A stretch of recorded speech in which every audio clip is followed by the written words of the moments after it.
very excited because it is a beautiful sunny day, as you can tell from outside. I do have a couple things I do want to finish / work on. I still need to make a thumbnail from one of my videos, but honestly I feel like that isn't even that crazy. It does take me a couple hours though, so that's why I'm kind of like, what should I do? Because this weather in Toronto has been absolutely disgusting. It's been raining, and also, by the way, it is Monday, May 26th. It's been raining for like a week and a half straight, and on top of that, it hasn't even reached above 20 degrees. I understand that summer doesn't come until June, but it is very frustrating. It literally feels like it's fall. I need to get ready for work around 4, like I need to leave my house by 4, and it takes me 20 minutes to get there, and it's almost 12. And the thing with me is that I'm the type of person where I need like to feel like I have time.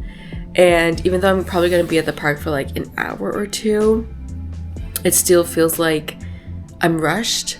So I think I might just focus on getting my stuff done, because I also wanted to skateboard. Like, honestly, having a job is so annoying. I am grateful for it, but I'm just like, it's so annoying when it's a beautiful sunny day and you have to be inside.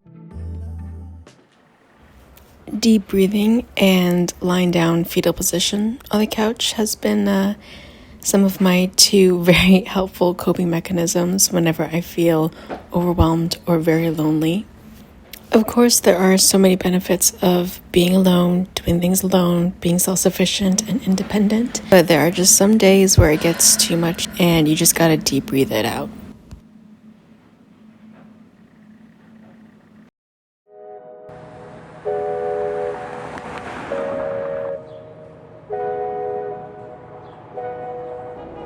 If I have an appointment or quote-unquote major event during the day, I feel like I can't do much until after I've completed that event. Today, I work a late night shift. Naturally, I would stay indoors and do my thing until it's time to leave for work. Today, I decided to hop onto the streetcar and go out for a bit, even if it's just for an hour. I'm trying to get out of the mindset of limiting myself of what I can do and achieve before that big event of the day. This allows me to really enjoy and make the most out of my day. When I'm putting myself out there or feeling productive, I feel the most proud of myself.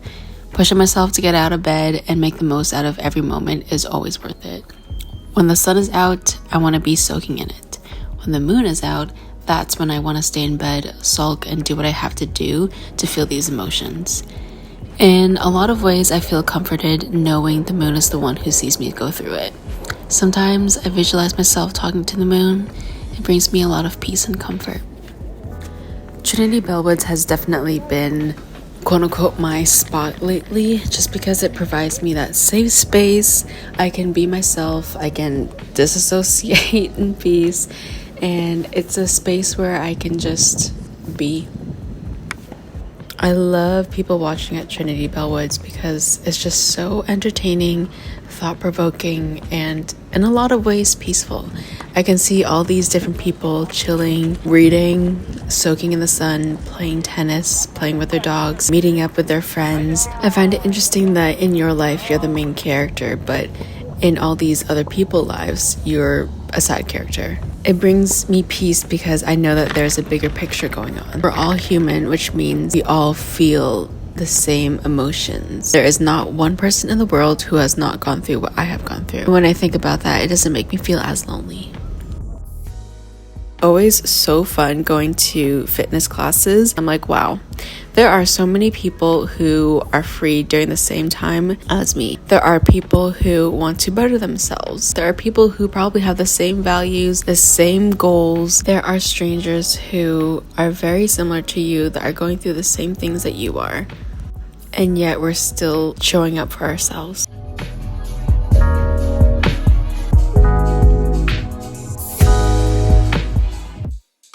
These past few weeks have felt very odd and overwhelming. The summer brings so much more traffic in the city, and I do see and feel sometimes that it is easy to feel alone in these crowds of people. There are so many events going on in the city that brings a community and your friends together. I've been doing my best to say yes to going out more and spending time with friends. Ultimately, it's experiences with your friends that provide you with long-lasting memories. So I went back to the gym yesterday, and it was really good actually. I did kind of like Pilates, low impact, and I had a pretty good time. And then I went to the gym today and I did some upper body.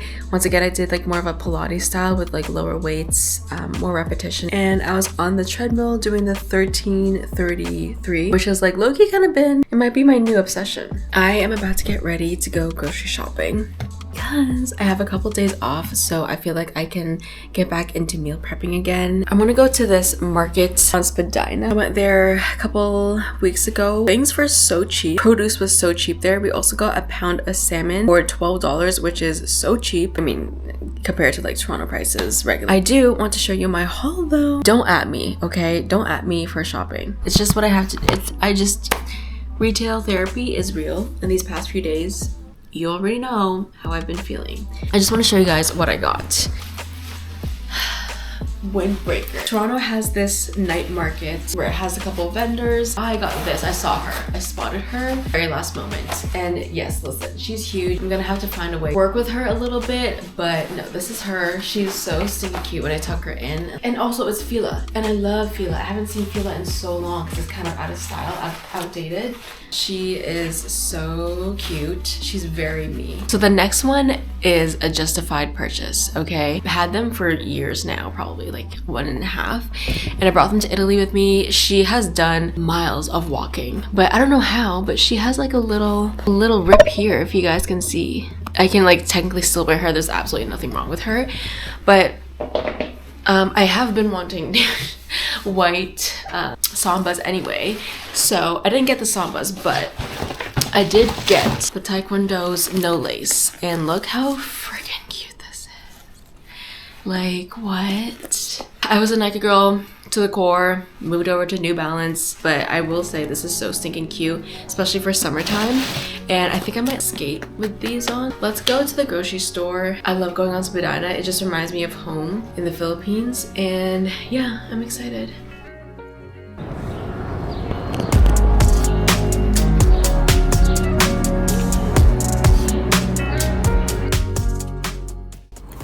Spadina will always have a special place in my heart because of the nostalgia it brings me. Growing up, and still to this day, my parents prefer to shop at Asian supermarkets. There's more variety at the supermarkets, which allow my mom to continue to make traditional Filipino dishes. As I've grown older, I started to appreciate my culture more and how proud I am to be Filipino. I've grown more aware of the sacrifices my parents made to give me a better life here in Canada. When I'm on Spadina, I see and feel that hustle mindset immigrants are so used to, and it makes me feel more grateful and grounded. Also, I love how raw Spadina street feels. Graffiti, the signs in different languages, the elders taking their time on the sidewalk. Yeah, Spadina has diversity and familiarity. It feels comforting and encouraging.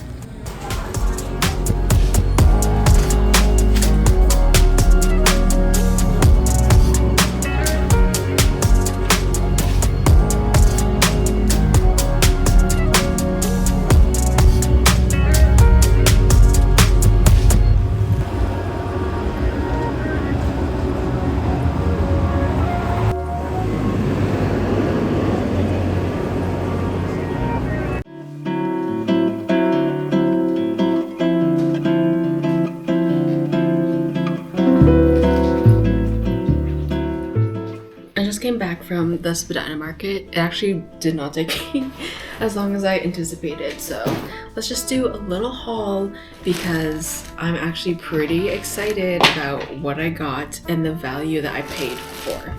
Well, got these two pretty big, well, definitely GMO, but big cases of strawberry for $3. That's insane. This would cost $7 at Superstore. And then I also got a little thingy of raspberries, $1, which is also insane. I'm just gonna make asparagus. I got a pound of salmon fillet, which is like pretty good for $12. The thing about Chinese supermarkets is that I trust them. Maybe it's just like the Asian bias in me, because I've been going to Asian supermarkets and like my family still does. We like that more than No Frills or Superstore or I don't know, wherever you guys shop.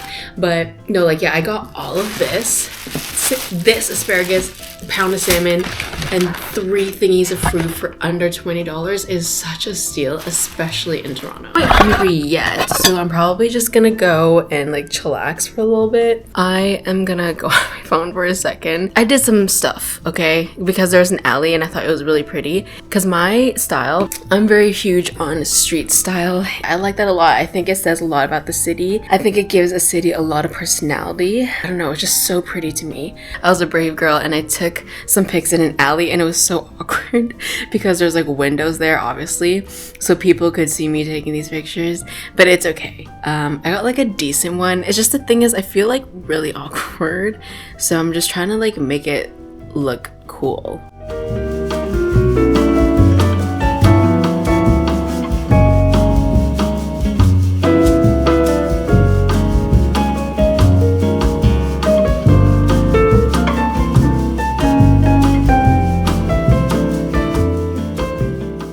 I'm just gonna get started with the rice because I feel like that will take quite a bit.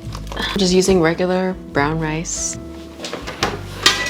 So I'm gonna do 2 cups of rice. It would be a great opportunity to make something like fried rice for a day that I'm feeling lazy. So I have been feeling, I feel like everyone feels this, especially on Instagram, where you feel a little judged, embarrassed about posting, and that's honestly like still me to the core. I don't know why, but I'm assuming it's just because Instagram is every picture has to be perfect. If it's not aesthetic, then you kind of, it feels silly. I don't know.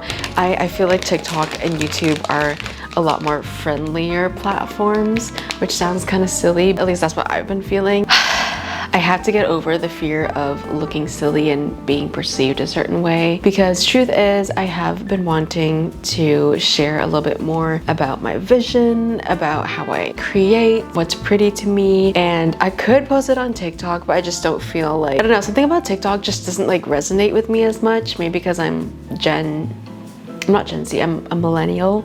I'm on the cusp. And when it comes to social media specifically, like I think I like Instagram a little bit more just because I'm a stories girl. I am trying to get into the habit of posting for myself, or someone specific I should say, to see what I'm posting. It makes me feel anxious, but at the same time, like I want to do these things, I want to share these things, because I made a video of me and Trinity Bellwoods a couple of vlogs ago. My 2 poem boy vlog. I made it into a vertical video and I posted it on TikTok. People that I know follow me there and I didn't feel like weird or, you know, embarrassed about it. But I don't know why. I think it's because on Instagram, I only follow people I know, like, you know, some celebrities here and there, but it's really, I don't know why, it's just so embarrassing. You know when someone posts and like you wanted to post too, and then you also don't want to be like, well, I don't want it to seem like I'm posting because they posted, and it's just really stupid. It's really stupid, it's very juvenile, but I'm still in that mindset, and I don't know what exactly will help me get out of it except for exposure therapy, I guess. So yeah, I'm just waiting to hype myself up and to make it seem like I have a regular 9-to-5 job. So I'm gonna post around like 6 p.m. But what I've been thinking is just like posting on my story. And it's really embarrassing when you post yourself. I don't know why. I used to be such a selfies girl, but now I'm kind of like really embarrassed when I post like a random, like I was kind of embarrassing, but I always posted selfies, and like it's fine, like not judging anyone, but like looking back, I don't know why I did that so much. Like obviously like I'm feeling myself, but I'm like, okay, so now I just post it on close friends, and I'm so grateful for close friends because it gives me that ability to post stuff but not feel judged. It's just the people who I allow to see what I'm feeling, what I'm doing. Kind of like a Finsta, and I love Finsta. Put 2 cups of uncooked rice in here, and I'm gonna put 2.5 cups of water because brown rice tends to be pretty dry.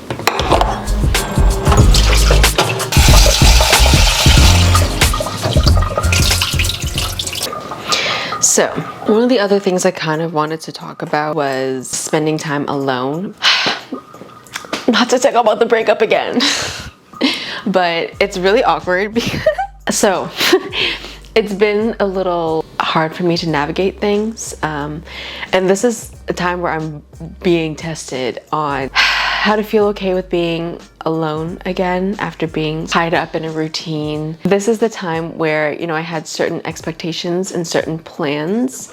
With the whole process of grief, what you had to take into consideration is the reality that things are going to change. So in this case, I'm just trying to adapt to the idea of being alone for the next couple days when I had the expectation of having him here with me. That's not the topic that I want to talk about or like what I'm focusing on. It's more so the idea of allowing myself to enjoy being alone in the moments where I feel lonely, or just even being okay with feeling lonely. Literally being alone is like the only thing I know. Sorry, there's water on here. Nothing's burning.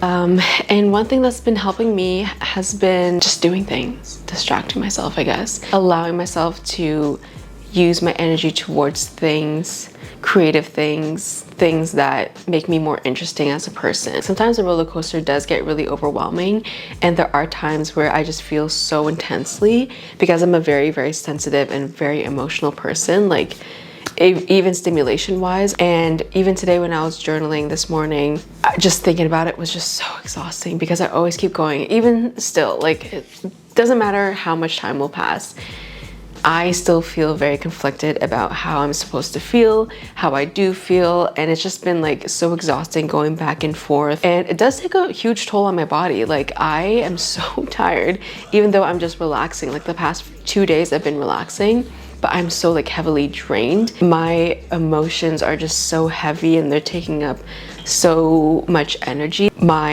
emotions and brain is using up most of the energy that my body needs. I feel like a little lethargic, I'm not gonna lie. That's why I'm hoping that a proper healthy meal will help me feel better and refuel myself. I've been craving junk food like a maniac. It will make me feel good temporarily, but it won't make me feel good in the long run. And since I've been feeling like ass the past few days, I think it's safe to say it would be very beneficial if I treated my body right so that it will have enough energy to share with my brain, with my emotions, with my spiritual energy.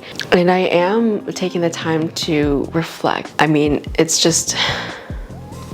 time that will help me feel a little better about it.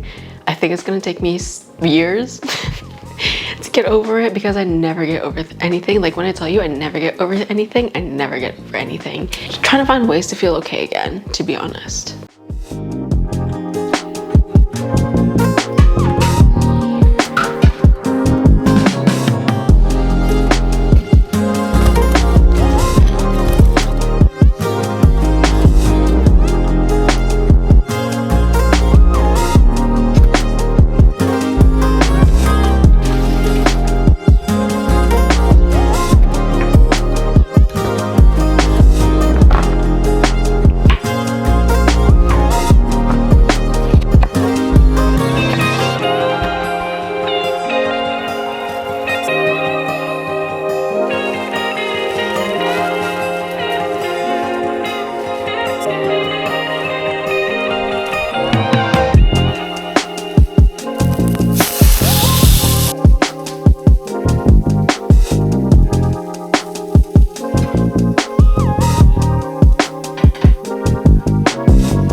I'm just gonna put a little bit of sesame oil. And rice tends to be super duper dry. I don't know what I want to put yet for the topping. I could put a little bit of soy sauce.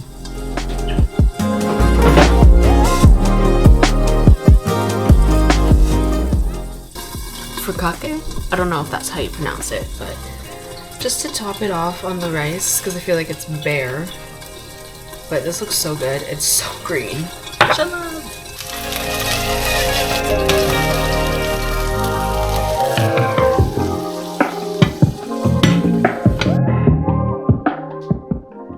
my god, look at this. This looks absolutely gorgeous. Oh shoot. So we have asparagus here. I also pan fried some kale, so it's a little dehydrated slash, I don't know, whatever, like kale chips. And then I have some brown rice with soy sauce, furikake topping, and a little bit of sesame oil in here. And I didn't do anything to the salmon because I felt like when you slow cook it on low, natural oils just come out. And oh my god, I am way too excited. Cheers.